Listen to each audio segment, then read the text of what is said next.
Depuis environ un mois, mes réflexions sur la vie occupent de plus en plus mon esprit et mon attention.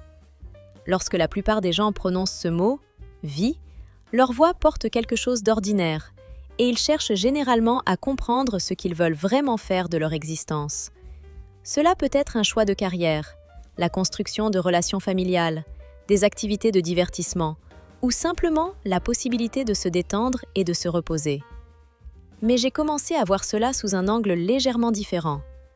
Bien sûr, je réfléchissais aussi à toutes ces choses, à leur importance et leur signification, car elles forment cette fameuse trame qui tisse notre vie. Mais parallèlement, je me suis posé une autre question. À quel point une grande partie de notre vie nous appartient réellement? Combien de temps nous vivons vraiment de façon consciente et pleine? Vivons-nous, au fond de nous-mêmes, ou simplement existons-nous au milieu des circonstances quotidiennes? Au bout du compte, la durée de vie moyenne d'un être humain sur cette énorme boule que nous appelons la Terre est d'environ 79 ans, en laissant de côté les variations selon les pays. Dans des États monarchiques comme Monaco, cette durée peut atteindre près de 90 ans, tandis que dans des pays à haut risque et à faibles ressources médicales, comme le Tchad, elle ne dépasse pas souvent 50 ans. Quoi qu'il en soit, même dans des conditions très favorables, nous ne disposons pas de 79 années entières de liberté et d'opportunités. Nous avons des engagements, des tâches et des circonstances que l'on ne peut ignorer ou négliger. Le plus important d'entre eux est notre propre corps, ce corps qui réclame chaque jour de l'attention, des soins et de la responsabilité. Imaginons qu'en moyenne, une personne dort environ 8 heures par jour. Ce n'est pas simplement une habitude ou une nécessité, c'est une grande partie de la vie que la plupart d'entre nous consacrent au repos et à la récupération. En faisant le calcul, sur 36 ans, ce qui représente environ un tiers de toute une vie, nous passons quelques 8680 heures, soit près d'un an et un mois de sommeil ininterrompu. C'est une perte de temps considérable, et nous avons déjà perdu un tiers de ces 79 années qui pourraient être consacrées à une vie pleinement vécue. Mais il ne faut pas s'arrêter là, car la vie ne se limite pas seulement au sommeil. Si vous regardez cette réflexion, c'est probablement que vous étudiez ou avez étudié, et cette période occupe aussi une part importante de votre temps. Aux États-Unis, par exemple, l'éducation scolaire dure au moins 12 ans, 8 heures par jour, 5 jours par semaine, et environ 36 semaines par an. Ainsi, en 10 ans seulement, l'école totalise près de 17 280 heures, presque 1 an et 3 mois passés en continu dans des établissements scolaires, activités scolaires ou extrascolaires comprises. Mais bien sûr, beaucoup de temps est également consacré aux devoirs, à la préparation et à la participation à divers clubs, sections, entraînements sportifs et autres activités. Tout cela augmente la durée totale consacrée au système éducatif à environ 22 à 25 000 heures, ce qui équivaut à environ 3 années de vie consacrées aux études et à la préparation. Et si après cela, la personne continue ses études au collège ou à l'université, la durée totale de la formation peut atteindre 5 ans. Dans ce cas, nos années dédiées à l'apprentissage, ainsi que toutes les dépenses, investissements et efforts liés à l'éducation, deviennent une partie intégrante de notre parcours.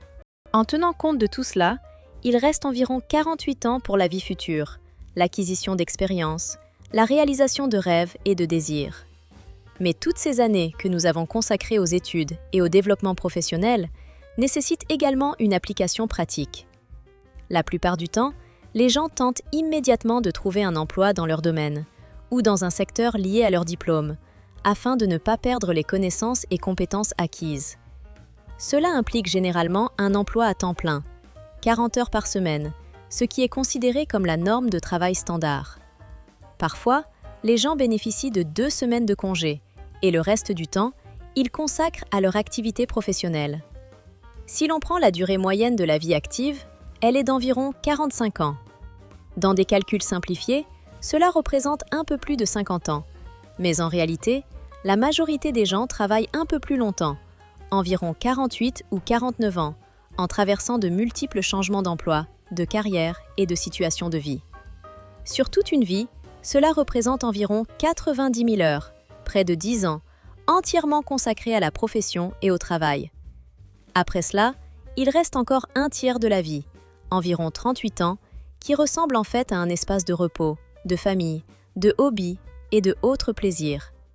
Et il ne faut pas oublier la vie en dehors du travail, les loisirs, les divertissements et simplement les activités agréables. La vie quotidienne est organisée de manière à consacrer une part importante, le repas, à cette tâche essentielle. En moyenne, chaque personne dépense environ 70 minutes par jour pour manger, afin de fournir à son corps l'énergie et la force nécessaires. Sur toute une vie, si l'on considère environ 79 ans, cela représente environ 32 000 heures, comme si l'on passait un peu plus de 3 ans uniquement à table. C'est une période assez significative, car chaque jour, nous lui consacrons pour nous alimenter et préserver notre santé. Après le repas, il y a généralement des tâches de nettoyage et de ménage. En moyenne, ces activités domestiques et petits tracas occupent environ 1 heure par jour. Cela inclut faire la vaisselle, faire la lessive, nettoyer l'appartement, prendre une douche et de nombreuses petites choses sans lesquelles la vie moderne serait impossible. Ces obligations domestiques régulières, combinées au repas, totalisent environ 29 000 heures sur toute une vie, c'est-à-dire environ 3 ans, que l'on peut qualifier de temps consacré au maintien du confort et de l'ordre dans son propre foyer. Tous ces détails, paraissant insignifiants et routiniers, s'accumulent avec le temps et finissent par former une longue chaîne de jours, de semaines et d'années. Et chacun de ces instants consacrés au sommeil, aux études, au travail, aux tâches ménagères ou à l'alimentation limite soigneusement les moments pleinement riches, vifs et intenses que l'on aimerait tant vivre. En fin de compte, il s'avère que la majeure partie de notre vie n'est pas tant consacrée à ce que nous souhaitons réellement faire, mais plutôt qu'elle constitue un fond sur lequel se déroulent nos événements. Et il ne reste que peu de temps pour ces instants qui remplissent véritablement le cœur de joie, de sens et d'inspiration. Il ne reste plus que 39 ans. Imaginez combien de cette vie est consacrée à ses besoins fondamentaux, manger, boire. Et à la fin, tout cela doit quitter notre corps d'une manière ou d'une autre. Nous consacrons beaucoup de temps à cette routine. Et en moyenne, une personne passe environ 3 mois de sa vie simplement assise sur des toilettes, ce qui paraît étonnant, mais c'est ainsi. Oui, nous savons vraiment bien perdre notre temps en vain. Sur toute la durée de notre vie, nous passons environ 115 000 heures à utiliser notre téléphone portable, soit environ 11 ans et demi passés plongés dans un monde virtuel. Et ce n'est que le temps consacré au téléphone. Sans parler du fait que nous pouvons aussi regarder la télévision, jouer à des jeux vidéo ou sur console et pratiquer bien d'autres activités qui occupent également de nombreuses heures. Une quantité de temps tout aussi importante, 16 années, est consacrée à la chose la plus importante de la vie, la détente et la vie en bénéficiant des privilèges de la retraite. À condition de pouvoir prendre une retraite bien méritée, en moyenne vers l'âge de 62 ans, vous aurez la possibilité de profiter de tous les bienfaits qu'offre cette étape. Cependant, il faut prendre en compte que bon nombre de retraités, ayant atteint ou dépassé cet âge, font face à des limitations physiques ou mentales, plus de la moitié d'entre eux. Et 15% d'entre eux souffrent de 3 problèmes ou plus de santé différents. Probablement, si vous faites partie de ces personnes, il vous faudra consulter fréquemment des médecins, suivre des traitements et voir des spécialistes. Ainsi, ces dernières 16 années, destinées au repos et au plaisir de la vie, constituent en quelque sorte une loterie. Que la chance vous accompagne ou non, cela ne garantit en rien une pleine liberté ou l'insouciance. Que retenir au final ? Toute votre vie dure environ 79 ans, mais vous avez réellement un seul an durant lequel vous pouvez réaliser vos rêves et faire ce qui compte vraiment pour vous. Et quel que soit votre âge, jeune ou vieux, que vous soyez à la fin ou au début de votre parcours, il est important de se rappeler qu'en ce moment même, vous êtes peut-être en train de dire adieu aux personnes qui vous sont les plus proches et chères. Par exemple, durant les années où vous êtes plus jeune et que vous étudiez à l'école, entre 1 et 18 ans, il est fort probable que vous passiez presque chaque jour en compagnie de vos parents. Ils sont là à vos côtés, prennent soin de vous et vous aident à grandir. Lorsque vous terminez l'école et que vous commencez la vie adulte, il est supposé que vos parents, qui ont peut-être déjà 45 ans, sont toujours en vie. On peut penser qu'il leur reste encore 30 ans pour profiter du reste de leur vie. Mais dès que vous pénétrez dans le monde adulte, tout change. le travail, de nouvelles relations, des affaires importantes et les préoccupations quotidiennes occupent de plus en plus votre temps.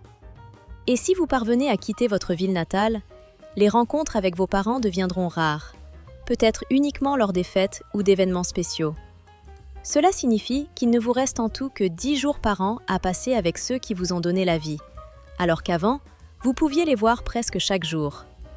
Il est important de réaliser qu'en avançant en âge, vous avez déjà perdu environ 95% du temps que vous auriez pu passer avec vos parents, et il ne vous en reste plus que 5 pour le reste de votre vie. En réfléchissant à cela, on peut comprendre que, à ce moment précis, ce qui devient précieux n'est autre que son propre bonheur. Beaucoup de gens ne se rendent pas toujours compte que tous leurs efforts et actions sont souvent motivés par le désir de réussir, et non par une recherche sincère de leur véritable vocation. Ils travaillent pendant 40 ans dans un emploi qu'ils détestent pour gagner un peu plus de 30 000 roubles par an, afin d'acheter une voiture qu'ils utilisent uniquement pour se rendre au travail. Une telle joie est plutôt de courte durée et ne constitue pas un vrai bonheur. Souvent, les gens choisissent de faire des études pour devenir médecin ou avocat, non pas parce que c'est vraiment ce qu'ils veulent, mais parce qu'ils ont été fortement encouragés par leurs parents ou leur entourage. Parfois, ils sont forcés de suivre leur propre scénario de vie, sans avoir la possibilité de trouver leur vrai chemin. J'espère sincèrement que chacun qui regarde cette vidéo ou lit ces mots connaîtra un succès extraordinaire, deviendra riche et célèbre, pour comprendre que le sens de la vie ne réside pas dans les réalisations ou les valeurs matérielles, mais dans une harmonie totale et le bonheur de faire ce que l'on aime. Bien sûr, 25 ou 45 ans passés à travailler peuvent sembler une longue et difficile épreuve. Mais que se passerait-il si votre travail devenait pour vous une source de joie et de satisfaction? Et si chaque matin, vous vous réveillez avec l'envie d'atteindre votre objectif, plutôt que sous la contrainte?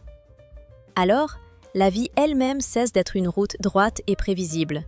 Elle devient un voyage passionnant et infini, rempli de sens et de plaisir. Il est impossible de planifier parfaitement et de manière irréfutable chaque minute de sa vie.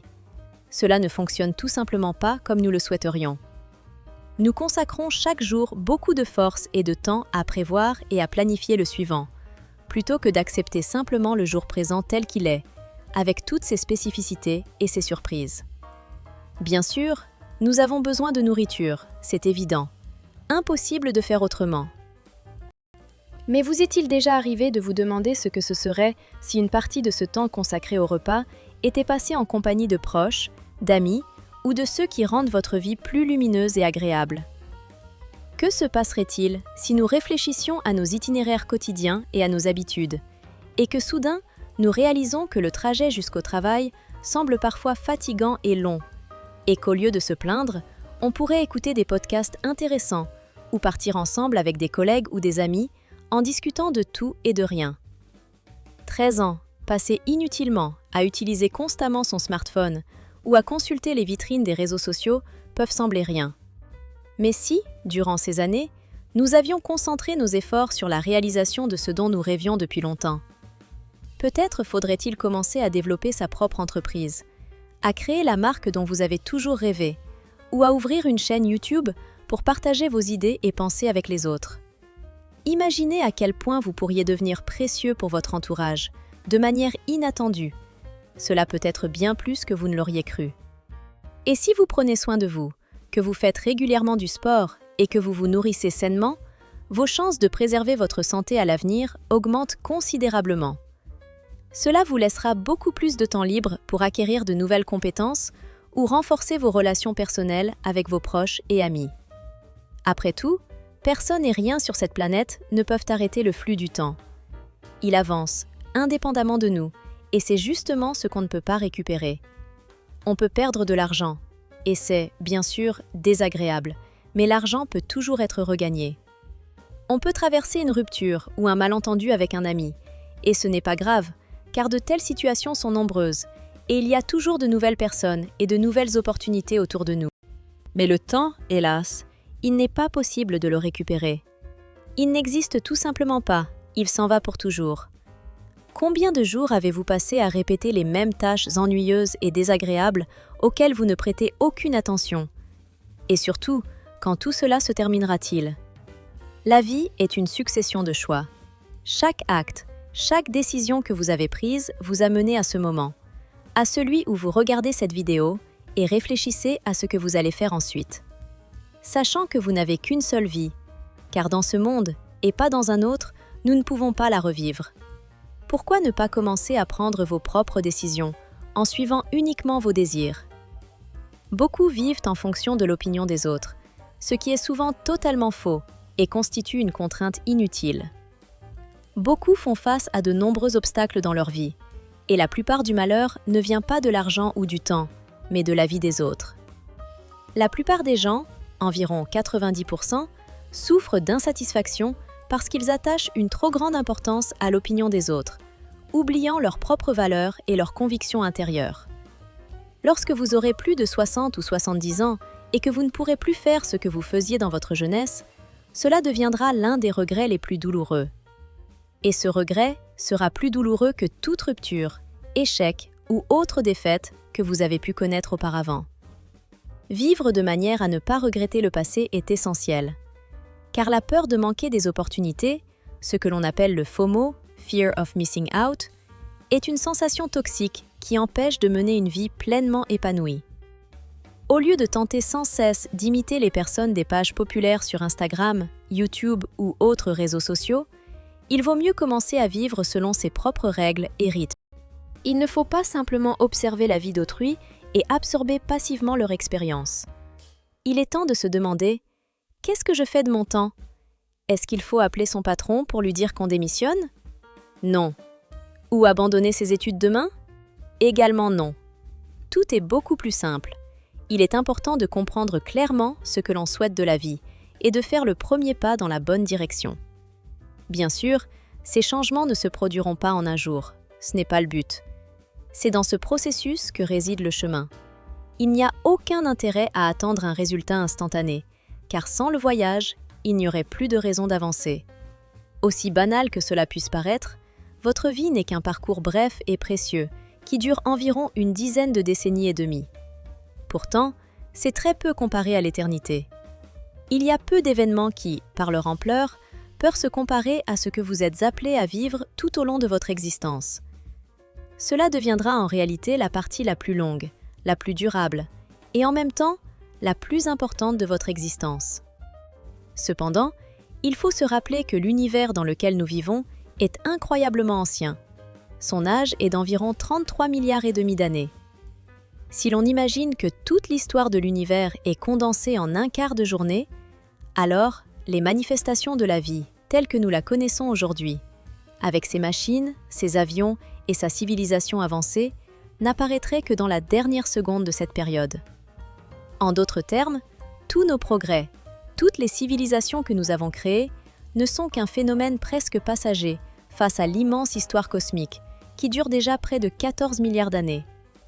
À cette échelle, il devient évident à quel point notre existence humaine paraît brève et insignifiante comparée à l'histoire totale de l'univers.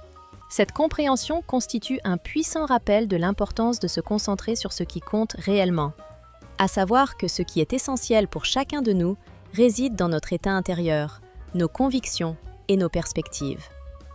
Avant tout, il faut éliminer toutes sortes de pensées négatives, de doutes et d'émotions bloquantes qui nous empêchent d'avancer.